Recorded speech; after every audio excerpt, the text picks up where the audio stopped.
নমস্কার বন্ধুরা, আপনাদের কাছে আমরা আজকে একটা শেয়ার করতে যাচ্ছি। এটা হচ্ছে সাগরের ছোট মাছ।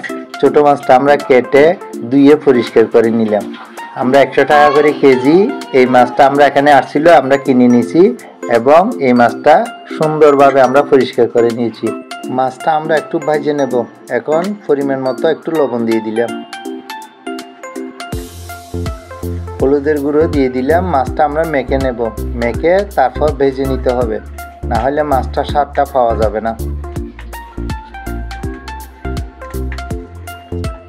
এই মাছটা ভাজি করে খেলে অনেক স্বাদ পাওয়া যায়। একটু তেল দিয়ে দিলাম, একটু করে লবণ দিয়ে দিলাম যাতে মাছটা কড়াইয়ের মধ্যে লেগে না যায়। মাছগুলো দিয়ে দিলাম। আমরা সম্পূর্ণ মাছটা এভাবে ভেজে নেব।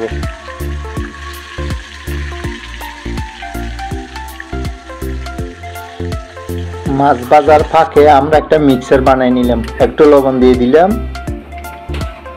হলুদের গুঁড়ো দিয়ে দিলাম, মরিচের গুঁড়ো দিয়ে দিলাম,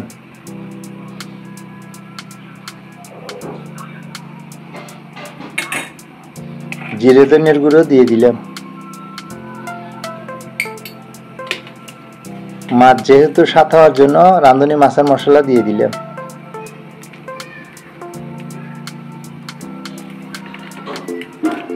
একটু গরম জল দিয়ে আমরা 4 থেকে 5 মিনিট এই মিক্সারটা ভিজে রাখবো। একদম বাটা মশলার মতো হয়ে যাবে। বন্ধুরা, আপনারাও চাইলে এভাবে মিক্সার বানিয়ে খাইতে পারবেন, অনেক স্বাদ লাগবে। যে কোনো মাছে মিক্সার বানিয়ে খেলে আপনাদের অনেক স্বাদটা কিন্তু দ্বিগুণ পাওয়া যাবে। আমাদের ডেচকি গরম হয়ে গেছে, একটু পরিমাণ মতো তেল দিয়ে দিলাম।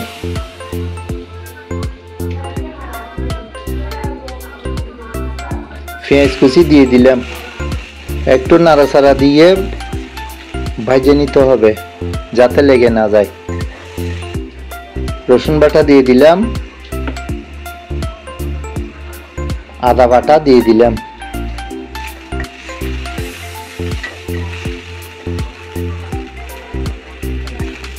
মিক্সারটা দিয়ে দিলাম।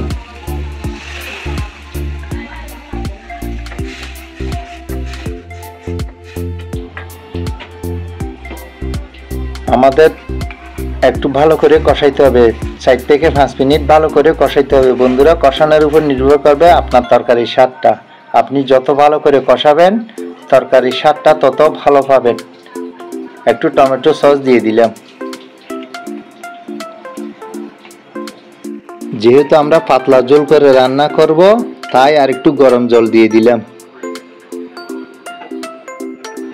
আমরা যেহেতু ঝোল করে রান্না করব, সেই জন্য জলটা বেশি করে দিলাম। ভাজা মাছগুলো দিয়ে দিলাম।